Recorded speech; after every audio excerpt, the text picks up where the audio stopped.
রাজধানীর হাতিরঝিল লেক থেকে গাজী টিভির সাংবাদিক সারা রাহনুমার মরদেহ উদ্ধার করেছে পুলিশ। মঙ্গলবার রাতে ফেসবুকে একটি পোস্ট দেন রাহনুমা। সেখানে তিনি লিখেছেন, জীবনমৃত হয়ে থাকার চাইতে মরে যাওয়াই ভালো। সেই পোস্টের কমেন্ট বক্সে তিনি লিখেছেন, আই উইল ডাই টুডে। সেই পোস্টের একদিন আগে পোস্ট দিয়ে সারা রাহনুমা লিখেছেন, প্রতিদিন এত আন্দোলন কাভার করতে গিয়ে শুধুমাত্র সাধারণ সাংবাদিকরাই তাদের ন্যায্য পাওনা, বেতন ভাতা ইত্যাদি নিয়ে আন্দোলনে নামার টাইম পাচ্ছে না। তাদের কাজ শুধু নিউজ কাভার করা। পেটে ভাত না জুটলেও চলবে।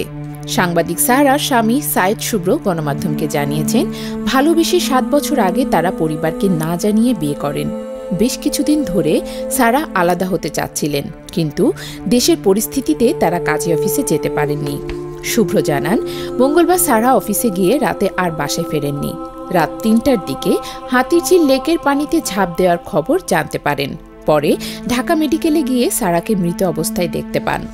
সারা রাহনুমা গাজী টিভির নিউজরুম এডিটর হিসেবে কর্মরত ছিলেন। তার বাড়ি নোয়াখালী সোনাইমুড়ি উপজেলায়। বাবা বখতিয়ার শিকদার। সারা রাহনুমার মৃত্যু নিয়ে ফেসবুকে স্ট্যাটাস দিয়েছেন সাবেক প্রধানমন্ত্রী শেখ হাসিনার ছেলে সজীব ওয়াজেদ জয়। সারার মৃত্যুকে তিনি বাংলাদেশের মত প্রকাশের স্বাধীনতার ওপর আর একটি নৃশংস হামলা বলে মন্তব্য করেছেন। জয় লিখেছেন, গাজী টিভি ধর্মনিরপেক্ষ সংবাদ চ্যানেল, যার মালিক গোলাম দস্তগীর গাজী সম্প্রতি গ্রেফতার হয়েছেন।